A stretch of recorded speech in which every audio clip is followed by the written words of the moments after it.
Alhamdulillah pagi ini kita masih bisa bertemu kembali ya para pemirsa TVmu Jawa Tengah. Dan tentunya di acara pagi hari ini merupakan acara yang sangat spesial karena kita sudah kedatangan beberapa tamu yang sangat spesial juga, yaitu di acara talk show pagi hari ini yang bertemakan tentang satu penyakit yang sampai hari ini ternyata masih belum bisa terberantas, yaitu tentang penyakit tuberkulosis atau TBC. Dimana kalau secara ini ya internasional tema besarnya adalah tentang setiap detik sangat berharga, selamatkan bangsa dari tuberkulosis. Sudah bergabung bersama kita pagi hari ini yang pertama ada Dr. Mulyani, spesialis anak. Selamat pagi dokter. Selamat pagi. Bagaimana kabarnya? Alhamdulillah sehat. Alhamdulillah sehat. Ya, Dr. Mulyani ini merupakan Direktur Rumah Sakit Rumani Kota Semarang. Kemudian narasumber kedua sudah bergabung juga bersama kita, yaitu ada Dr. Andre, spesialis penyakit dalam. Selamat pagi dokter. Selamat pagi. Bagaimana kabarnya? Alhamdulillah baik. Oke, alhamdulillah baik. Beliau ini merupakan salah satu dokter di Rumah Sakit Rumani Kota Semarang yang juga ikut menangani penyakit tuberkulosis. Nah, sesuai dengan temanya. Jadi memang tidak jauh dari hari ini, ternyata tanggal 24 Maret telah diperingati Hari Tuberkulosis Sedunia. Dan ternyata juga di tanggal 24 ini Rumah Sakit Rumani telah melaunching salah satu program baru gitu dok, yaitu adanya program penanggulangan TBRO di Rumah Sakit Rumani. Nah, untuk Dokter Mulyani mungkin bisa diceritakan dokter bagaimana awal mulanya kok Rumah Sakit Rumani akhirnya ikut juga menanggulangi TBRO seperti itu. Ya, terima kasih Mbak Tuti. Jadi kami dari Rumah Sakit Rumani Muhammadiyah Semarang, alhamdulillah kemarin ditunjuk oleh MPKU PP Muhammadiyah yang bekerja sama dengan USAID. Jadi USAID itu mempunyai program, salah satunya adalah Mentari TB. Dan Mentari TB ini adalah kontribusi kepada pemerintah Indonesia untuk bersama-sama memberantas penyakit tuberkulosis yang saat ini masih ada. Target swasta khususnya di Muhammadiyah Asia untuk bisa bersama-sama membantu memberantas penyakit tuberkulosis, itu dengan menurunkan angka kematian, angka kesakitan. Dan salah satu programnya, konsennya adalah pelayanan tuberkulosis resisten obat. Jadi kalau pelayanan tuberkulosis sendiri ini sebenarnya sudah lama dilakukan oleh rumah sakit, mungkin rumah sakit lainnya juga melakukan pelayanan tersebut, tapi ini adalah khusus yang resisten obat yang saat ini masih kita berupaya untuk menanggulangi penyakit tersebut. Oke, kemudian juga berdasarkan informasi yang sudah ada ya, ini kan Rumah Sakit Rumani merupakan satu-satunya rumah sakit swasta di Kota Semarang yang ikut menanggulangi pasien tuberkulosis yang resisten obat. Nah, kira-kira persiapannya bagaimana itu, mulai dari SDM dan yang lainnya? Ya. Persiapannya begitu kami minta komitmen dari MPKU PP Muhammadiyah yang tadi tiga rumah sakit di Jawa Tengah, Jawa Timur, dan DIY itu akan proyek yang pertama kali di tahap pertama, nanti akan dilanjutkan tahap berikutnya. Dan persiapan sudah kami lakukan, yaitu pertama pembentukan tim klinis TBRO, tim lainnya untuk mendukung pelayanan tersebut. Kemudian setelah tim dibentuk pada waktu kalau nggak salah bulan Oktober, kemudian kami melakukan koordinasi, baik koordinasi eksternal dengan Dinas Kesehatan Kota, penyakit menular di Kementerian Kesehatan, dan dari PKU PP Muhammadiyah. Kemudian dilakukan persiapan dari mulai melakukan mini lokakarya, kemudian juga setelah melakukan mini lokakarya kami juga melakukan kunjungan ya, atau kunjungan observasi ke rumah sakit di Jakarta, itu bagaimana sebuah rumah sakit yang melayani penyakit tuberkulosis resisten. Ada mini lokakarya, kemudian observasi dan kunjungan, juga penyebaran di lingkungan internal di tim-tim tersebut dengan unit yang terkait. Dan juga rekrutmen untuk SDM adalah pasien support. Jadi pasien yang pernah mengalami penyakit tuberkulosis, bagaimana dia berjuang untuk melawan tuberkulosis, kemudian setelah menjalani beberapa tahun dia menderita, alhamdulillah sembuh. Dan inilah sebagai supporter kita, sebagai mitra kita untuk nanti tugasnya adalah memberi motivasi kepada pasien yang mengalami tuberkulosis resisten obat seperti itu. Dan juga ada karya tentang bagaimana cara pengemasan sampel untuk tuberkulosis itu. Jadi beberapa upaya yang dilakukan seperti itu dari SDM. Kemudian juga sarana prasarana, karena ini sangat penting. Jadi dari SDM juga sarana prasarana kami membuat tim juga untuk renovasi. Jadi kami memilih lokasi mana yang kira-kira bisa representatif untuk pelayanan DPR, karena supaya tidak terkontak dengan pasien lainnya, maka kami pilih ada sebuah ruangan yang nanti akan direnovasi dan bisa diakses langsung dari luar, terpisah dengan pasien lain. Dan di situ nanti ada pelayanan rawat jalan, kemudian rawat inap gitu. Jadi itulah yang kami siapkan. Setelah kita cari lokasi yang sesuai nanti untuk pelayanan juga, setelah itu kita tentukan tentunya dengan koordinasi dengan PKU Muhammadiyah, kemudian dari USAID, kemudian Dinas Kesehatan Kota, Dinas Kesehatan Provinsi, itu sudah sesuai semua. Kita mendapat rekomendasi dari Dinas Kesehatan. Itu sudah disetujui bahwa itu tempat yang bisa untuk melayani penderita tuberkulosis resisten obat. Setelah itu kita membuat RAB, membuat desain ruangan, dan juga alat-alat dan diajukan, dan alhamdulillah kemarin dari USAID disetujui itu dok. Jadi sudah mendapat persetujuan, ini sedang proses pembangunan.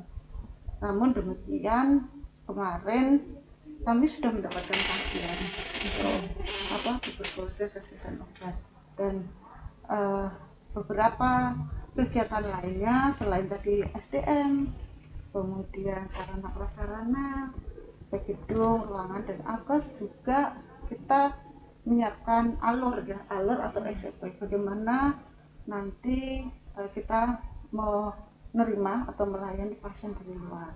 Sudah dibuat, kemudian juga ada koordinasi dan antara tim Sumatim dan juga dari TB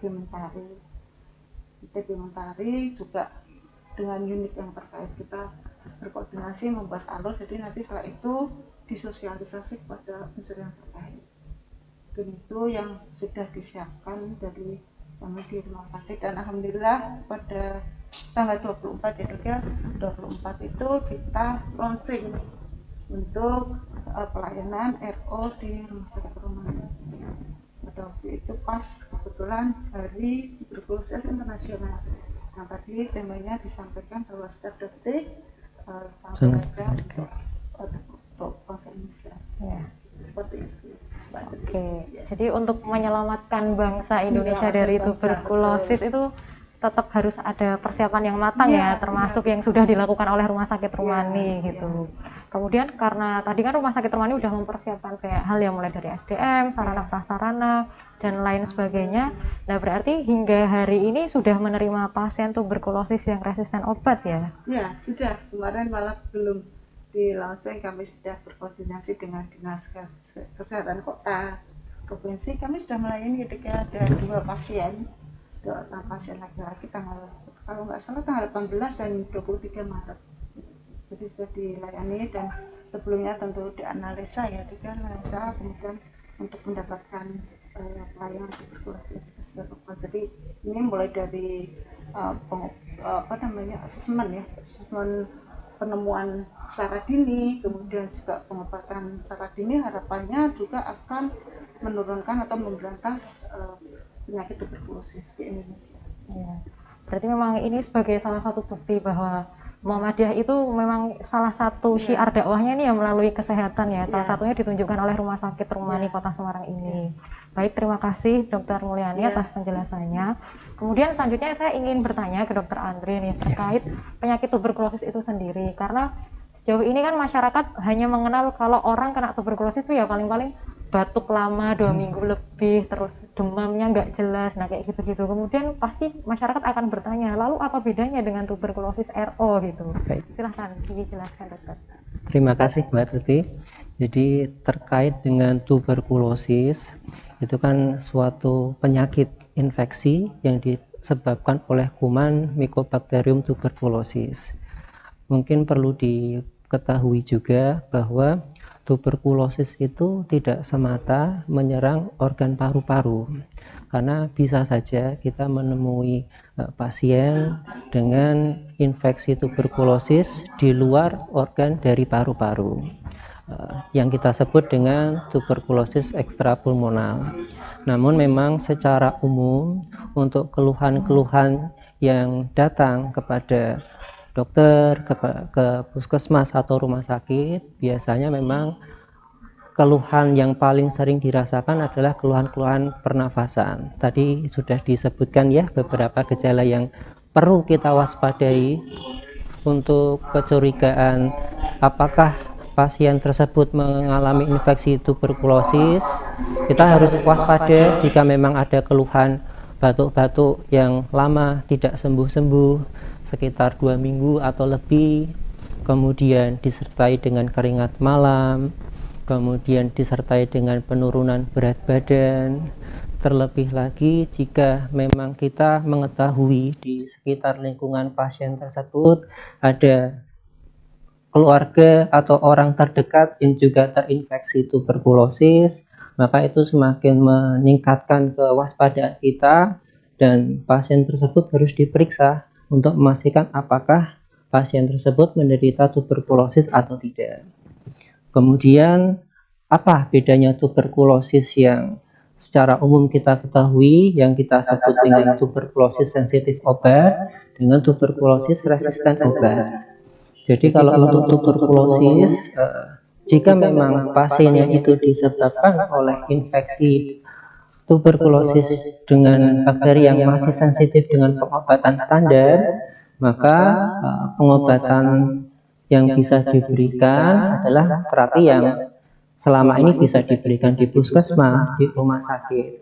Namun kadangkala kita bisa mendapatkan pasien itu terinfeksi oleh kuman tuberkulosis yang sudah kebal atau resisten terhadap obat-obatan standar yang bisa diberikan. Pada pasien-pasien seperti ini tentu saja memang tidak bisa diberikan pengobatan standar dan ada beberapa pengobatan yang berbeda dengan pengobatan standar yang harus diberikan, dan ini durasi pengobatannya pun lebih panjang dibandingkan pengobatan pada kasus tuberkulosis yang masih sensitif obat. Oleh karena itu pada pasien tuberkulosis ini kita memang benar-benar harus patuh terhadap pengobatan, karena faktor-faktor yang menyebabkan terjadinya tuberkulosis resisten obat sebenarnya paling besar disebabkan karena ketidakpatuhan kita dalam menangani pengobatan tuberkulosis. Mungkin tuberkulosis itu kan perlu diberikan pengobatan jangka panjang selama 6 bulan. Suatu ketika pengobatannya putus, pasien tidak mau berobat lagi, kemudian meminum obat tidak sesuai dengan standar yang diberikan oleh dokter. Hal-hal seperti itu yang akan memicu terjadinya resistensi kuman tuberkulosis terhadap obat yang diberikan. Dan jika memang kumannya itu sudah resisten, tentu saja obat-obat yang kita berikan harus disesuaikan, karena memang tuberkulosis itu pengobatannya tidak bisa diberikan secara jangka pendek dan kita harus memastikan obat diberikan sesuai anjuran dan kita ada evaluasi secara berkala untuk memastikan memang kumannya itu sudah hilang dari dalam tubuh kita. Mungkin sementara itu Mbak Tuti. Oke, terima kasih atas penjelasannya Dokter Andre. Berarti memang kalau secara kondisi fisiknya hampir sama ya Dokter? Hampir sama. TB yang biasa aja dengan TB yang RO, hanya saja untuk pengobatannya yang berbeda ya. Betul sekali. Oke, baik, terima kasih atas penjelasannya. Untuk selanjutnya, di sini kami akan membuka sesi tanya jawab dengan pemirsa TV Mujateng. Silahkan apabila ada yang ingin bertanya atau ingin menyampaikan pendapatnya untuk didiskusikan bersama narasumber pagi hari ini, silahkan.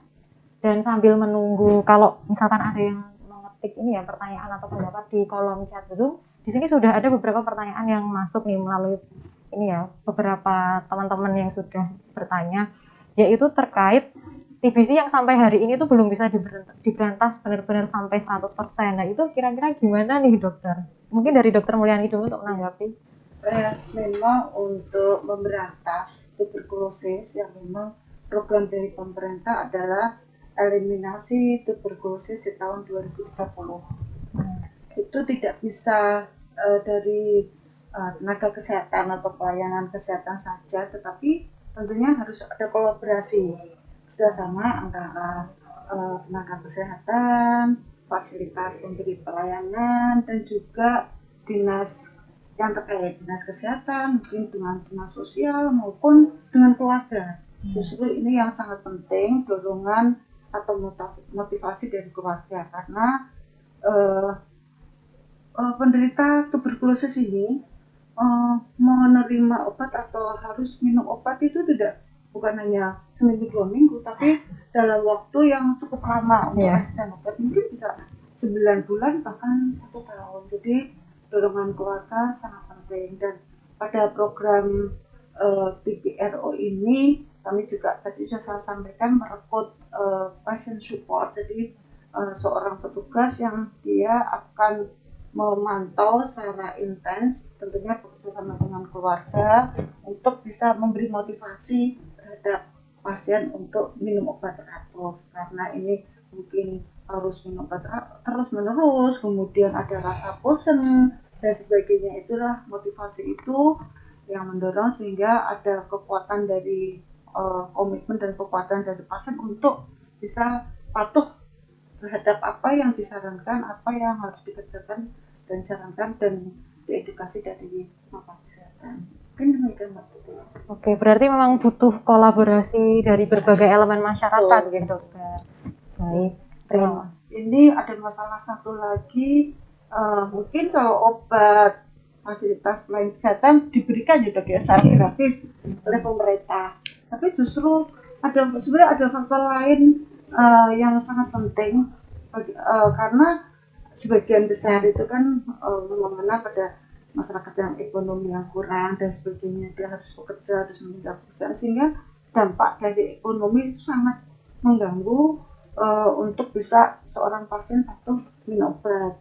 Nah ini mungkin kalau ini gratis, tapi untuk transport atau apa yang sampai ke pelayanan kesehatan itu yang juga kadang menjadi kendala. Gitu, Mbak. Oke, terima kasih atas tanggapannya Dokter Mulyani. Mungkin dari Dokter Andre ada tanggapan juga dokter? Menyambung dari Dokter Mulyani ya, saya rasa sangat betul sekali bahwa kita harus tahu apakah bahaya tuberkulosis itu. Karena memang kalau kita tidak memahami bahaya tuberkulosis, tentu saja kita akan menganggap remeh terhadap kasus tersebut. Padahal namanya tuberkulosis itu pertama itu tentu saja penyakit yang berat, di mana ketika seseorang terinfeksi tuberkulosis tentu saja akan mengganggu kualitas hidupnya.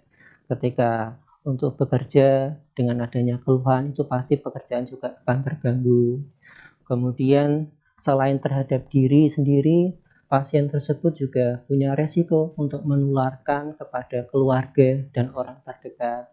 Sehingga memang kasus-kasus tuberkulosis ini harus kita deteksi dengan baik, kemudian kita juga harus lakukan tata laksana dengan baik juga, karena memang pengobatan tuberkulosis itu pada kasus yang sensitif obat itu minimal diberikan selama 6 bulan, di mana pengobatan selama 6 bulan itu saya rasa bukan waktu yang singkat ya, itu pengobatan yang panjang. Dan kadang-kadang kita sering ketemu pasien dengan minum obat terus-menerus, kemudian bosan, itu yang senantiasa harus kita sampaikan kepada pasien dan keluarga agar pasien bisa bersabar terhadap pengobatan itu agar mencapai kesembuhan. Kemudian kadang-kadang juga kita juga bisa menemukan pasien bercerita kepada dokter ada efek samping yang didapatkan, kemudian pasien akhirnya memutuskan sendiri untuk tidak melanjutkan pengobatan tuberkulosis.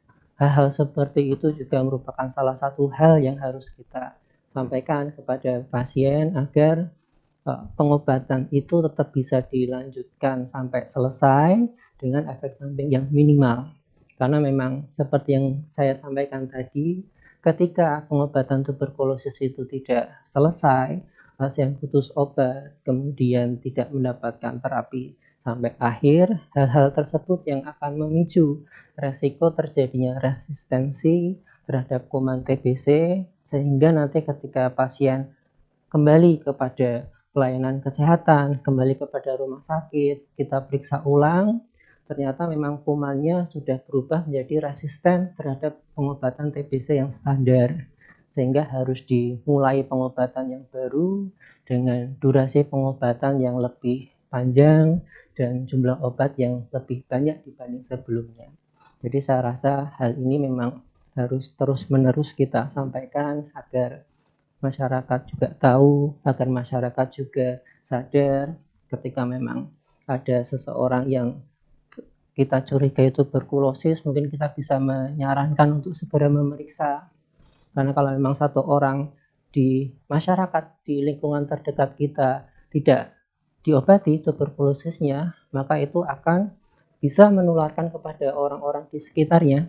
Dan ketika kasus-kasus seperti itu semakin banyak, tentu saja hal-hal seperti itu yang akan mempersulit untuk eliminasi TB di masyarakat. Baik, terima kasih atas penjelasannya Dokter Andre. Berarti memang butuh ini ya, yang namanya kepatuhan dan ketaatan untuk berobat. Dan ibaratnya juga kayak nggak boleh bosan gitu ya untuk minum obat. Karena kalau bosan, ya akhirnya berhenti malah nanti jadi resisten gitu. Betul sekali. Baik, kemudian ini ada pertanyaan menarik nih, terutama untuk Dokter Mulyani, yaitu terkait kepemilikan BPJS nih dok. Jadi kalau misalkan ada orang dicurigai kena tuberkulosis tapi ternyata nggak punya BPJS, kalau misalkan mau periksa di rumah sakit rumah ini gimana nih? Ya, kalau untuk pasien yang tidak punya BPJS, khususnya untuk tuberkulosis resisten obat ya, itu tidak usah takut atau khawatir nanti biayanya bagaimana, karena ini sudah ditanggung oleh pemerintah.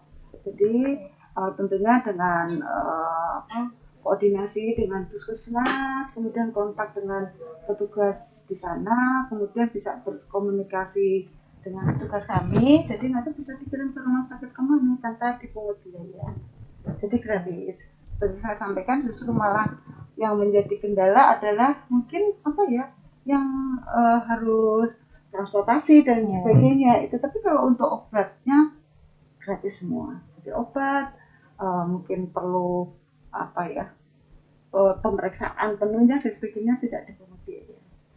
Oke, berarti ini ya buat masyarakat dimanapun berada, kalau misalkan curiga wah jangan-jangan tuberkulosis atau memang sudah didiagnosis tuberkulosis tapi kok nggak sembuh-sembuh. Iya, nggak sembuh, kuncinya nggak sembuh. Ya, jadi lebih baik segera periksa aja walaupun nggak punya BPJS ya. Bisa. Memang ini dukungan pemerintah terhadap untuk masyarakatnya supaya nanti tidak ada tuberkulosis di muka bumi ini, sehingga ya diharapkan sembuh dan sehat, karena memang tuberkulosis ini adalah sangat menular. Jadi tadi Dr. Andi sampaikan bahwa kalau terjadi tuberkulosis tidak diobati dengan baik, ini juga berdampak terhadap dirinya sendiri dan juga sekitarnya. Bisa ada istri, anak, kemudian orang tua dan sebagainya. Itu dampak yang sangat luar biasa. Jadi untuk biaya untuk tuberkulosis resisten obat ditanggung oleh pemerintah, meskipun tidak mempunyai BPJS. Ya, baik, terima kasih atas tanggapannya Dokter Mulyani. Kemudian ini ada pertanyaan lagi untuk Dokter Andre nih dok. Kalau misalkan ada orang kena kencing manis, nah kira-kira apakah berisiko rentan mengalami tuberkulosis juga atau bagaimana? Silahkan dokter. Baik. Pada orang dengan penderita kencing manis ya atau diabetes mellitus, itu secara umum memang memiliki daya tahan tubuh yang lebih rendah dibandingkan dengan orang yang tidak terkena kencing manis. Jadi memang untuk resiko terhadap infeksi tuberkulosis itu secara umum memang lebih besar dibandingkan dengan orang yang tidak terkena kencing manis. Seperti itu. Oke, berarti memang harus diwaspadai ya dok kalau misalkan sejak awal punya kencing manis ya.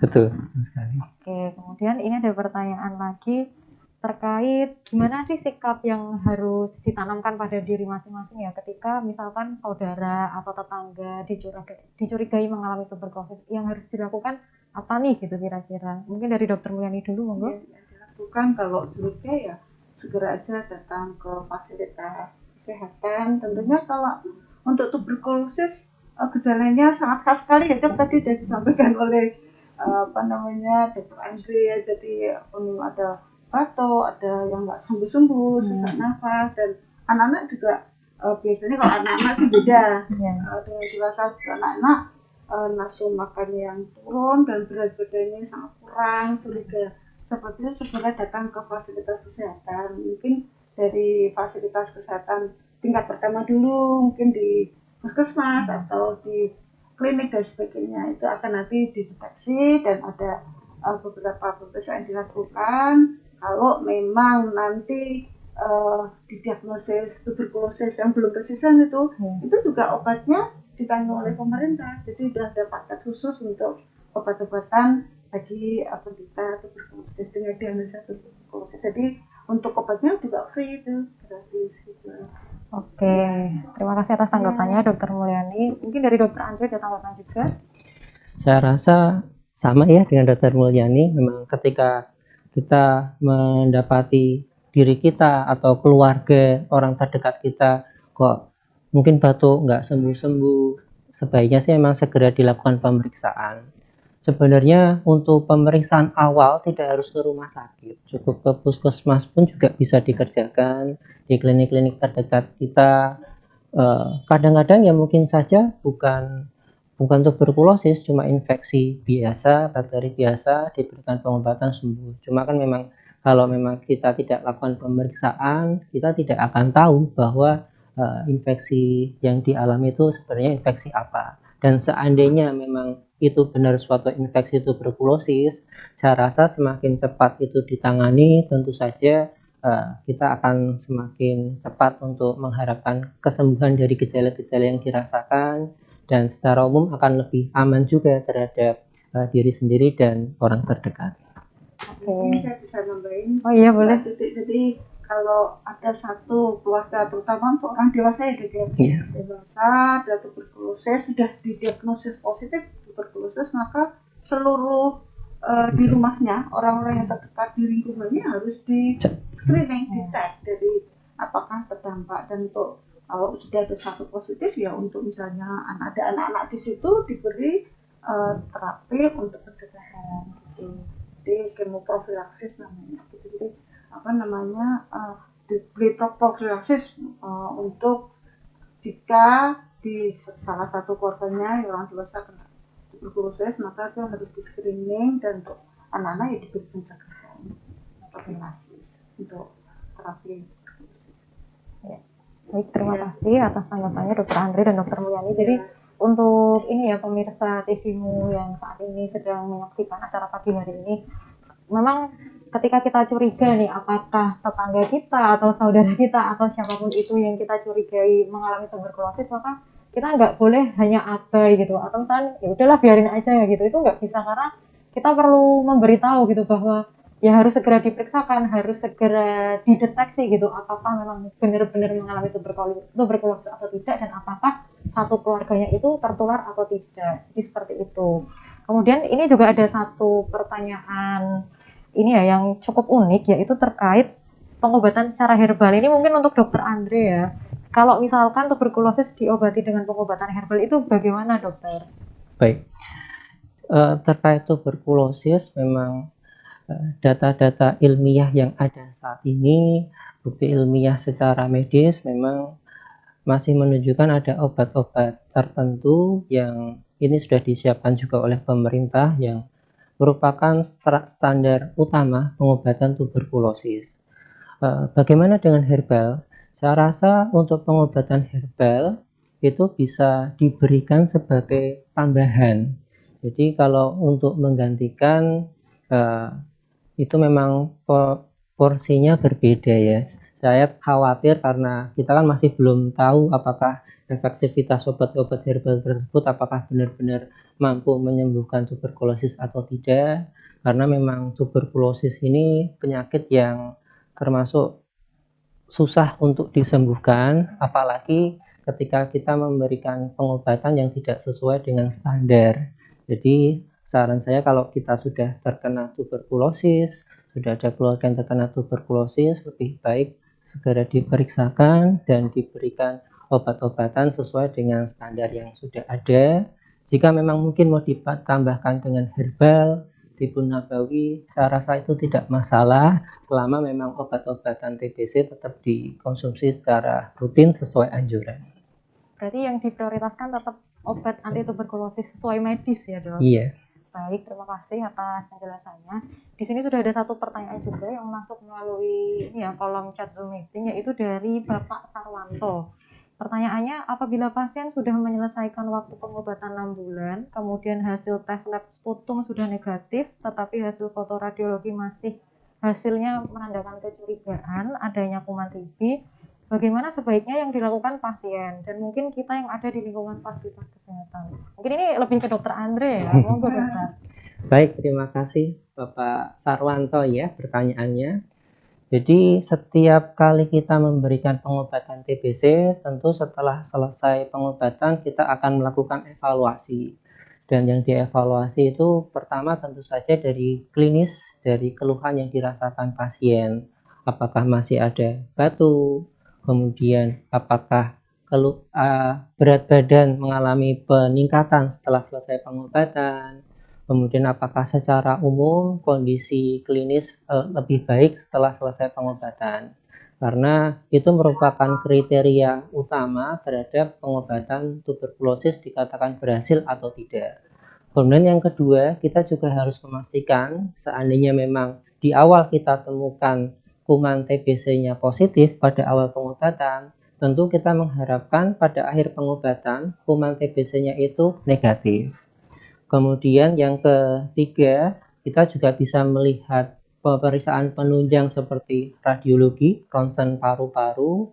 Kita juga mengharapkan adanya perubahan dari awalnya infeksi paru-paru, kemudian setelah selesai pengobatan ada perubahan atau hilang sama sekali. Dan dari semua faktor itu baru kita bisa memutuskan apakah memang terapi pengobatannya itu sudah selesai, sudah lengkap, dan pasien dikatakan sembuh.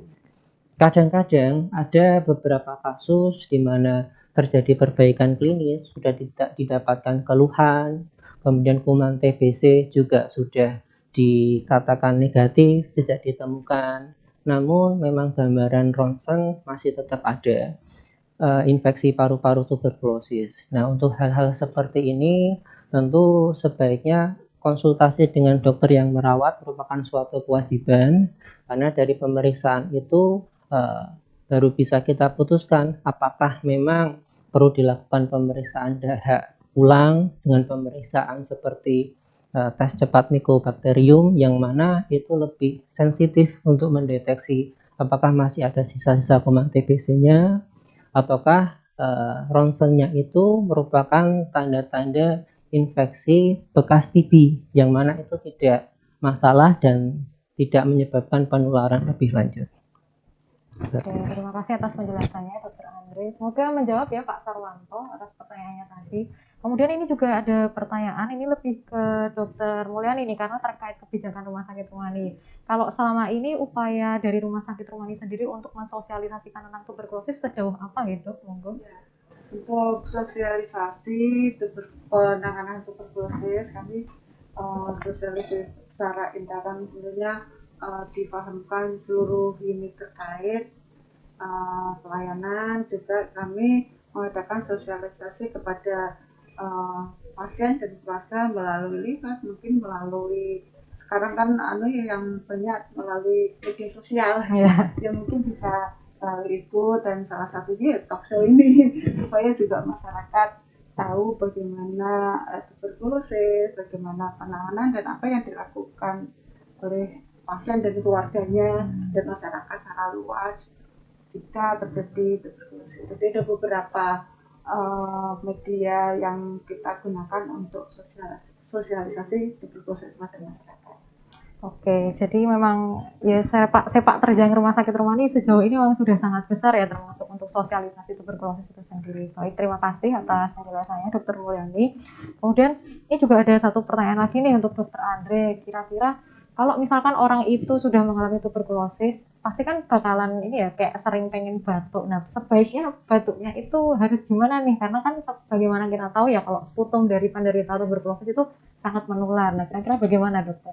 Baik, jadi secara umum untuk infeksi tuberkulosis tentu saja kita harus mengikuti petunjuk dari dokter ya terkait pengobatannya.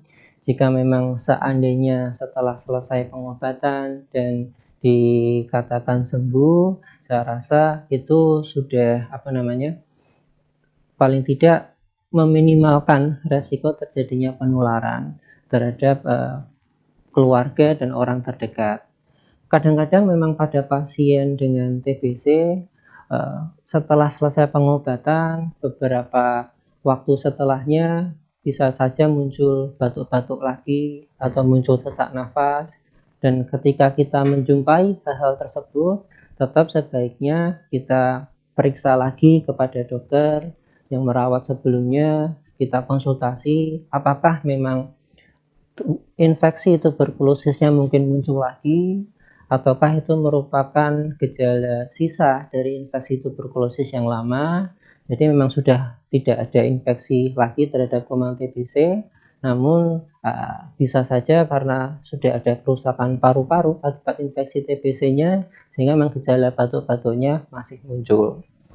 Hal itu memang membutuhkan konsultasi lebih detail karena memang kasus setiap pasien itu bisa berbeda. Kemudian secara umum sebaiknya kita juga tidak melupakan untuk etika batuk yang benar, karena sakit apapun itu bukan hanya TBC, infeksi bakteri, infeksi virus itu kan juga bisa menular, sehingga ketika kita bisa membiasakan untuk batuk yang benar, di mana kita coba menutup dengan tangan, memalingkan muka, dan hal-hal sederhana seperti itu akan sangat bermanfaat untuk meminimalkan resiko terhadap penularan infeksi saluran nafas, pada hal ini seperti infeksi tuberkulosis. Oke, terima kasih atas penjelasannya Dokter Andre. Jadi memang semua itu ada adab atau etikanya ya, kalau di agama Islam seperti itu ya, termasuk mau bersin, mau batuk juga ada adabnya gitu. Oke, semoga menjawab ya penjelasannya tadi. Baik, karena ini kita sudah masuk di sesi akhir, sebelum saya tutup, mungkin dari Dokter Mulyani maupun Dokter Andre ada take home message yang ingin disampaikan ke para pemirsa. Dari Dokter Mulyani terlebih dahulu, monggo. Terima kasih Mbak Titi. Jadi tuberkulosis adalah termasuk penyakit kronik. Namun insya Allah dengan tekad dan komitmen dari pasien maupun dari keluarga dan tentunya bekerja sama dengan rumah sakit, tuberkulosis ini bisa kita sembuhkan seperti itu. Terus kemudian untuk target dari pemerintah bahwa di tahun 2030 itu ada eliminasi tuberkulosis, insya Allah bisa tercapai asal ada kebersamaan kolaborasi tadi antara pasien, keluarga, masyarakat, kemudian pelayan kesehatan, fasilitas pelayan kesehatan, dan tentunya institusi yang terkait. Dan insya Allah dengan komitmen untuk kita sembuh dari tuberkulosis dengan motivasi yang luar biasa, insya Allah tuberkulosis bisa disembuhkan. Dan sesuai dengan tema Hari Tuberkulosis Internasional bahwa setiap detik sangat berharga, selamatkan bangsa dari tuberkulosis. Dan kontribusi Rumah Sakit Rumani Muhammadiyah siap untuk membantu dan siap untuk bekerja sama untuk memberantas tuberkulosis, karena kita sudah siap dengan adanya pelayanan tuberkulosis bersama. Terima kasih Dokter Mulyani. Kemudian selanjutnya Dokter Andri silahkan menyampaikan take home message untuk pemirsa. Saya sangat setuju dengan yang disampaikan Dokter Mulyani. Saya mungkin ingin menegaskan bahwa tuberkulosis itu bisa disembuhkan. Dan ini merupakan hal yang harus benar-benar disampaikan kepada pasien, kepada keluarga. Karena pada penata laksanaan tuberkulosis ini tentu saja tidak cukup hanya dokter dan pasien saja yang terlibat. Karena tuberkulosis itu merupakan penyakit yang harus ditata laksana secara komprehensif, melibatkan semua pasien, keluarga, bahkan sistem pelayanan kesehatan pun juga turut mendukung penata laksanaan yang baik pada kasus infeksi tuberkulosis ini. Saya rasa jika kita semua bekerja secara bersama-sama, kemudian kita juga membimbing pasien untuk senantiasa rutin berobat, senantiasa untuk menanyakan sekedar keluhan apa yang dirasakan ketika menjalani pengobatan tuberkulosis. Kemudian kadang-kadang hal-hal yang kita tidak pikirkan seperti adanya masalah-masalah psikososial, mungkin seperti pekerjaan, mungkin seperti masalah pandangan-pandangan orang terhadap tuberkulosis, di mana adanya stigma-stigma terhadap penderita tuberkulosis, itu merupakan hal-hal yang itu juga harus kita pikirkan bersama-sama, karena memang itu merupakan tanggung jawab kita bersama ya, agar pasien-pasien dengan tuberkulosis bisa kita rawat dengan baik. Sama seperti slogan yang kita selalu sampaikan bahwa kita bisa menyembuhkan tuberkulosis, namun itu merupakan kewajiban bersama, di mana kita harus sama-sama menyelamatkan bangsa dari tuberkulosis. Demikian. Baik, terima kasih atas take home message yang sudah disampaikan oleh Dokter Andre. Baik, alhamdulillah acara talk show pagi hari ini kita sudah memasuki sesi akhir. Sebelumnya terima kasih kepada Dokter Mulyani dan Dokter Andre atas sharingnya tentang penyakit tuberkulosis dan juga terkait peran Rumah Sakit Rumani hingga hari ini. Harapannya apa yang sudah kita diskusikan pagi hari ini memang bisa tersampaikan ke masyarakat, terutama supaya masyarakat juga lebih sadar dan lebih aware bahwa tuberkulosis itu ada di sekitar kita gitu dan masih merajalela hingga hari ini. Jadi memang butuh kolaborasi bersama untuk memberantasnya. Baik, saya Tuti, perwakilan dari tim TV yang bertugas pada pagi hari ini pamit undur diri, dan kami mohon maaf apabila ada kekurangan dan kesalahan dalam penyelenggaraan acara pada pagi hari ini. Nun wal kolami wa ma yasturun wabillahi fi sabilil haq fastabiqul khairat. Wassalamualaikum warahmatullahi wabarakatuh. Waalaikumsalam warahmatullahi wabarakatuh. Terima kasih Mbak Putri. Terima kasih Dokter Mulyani, Dokter Andre.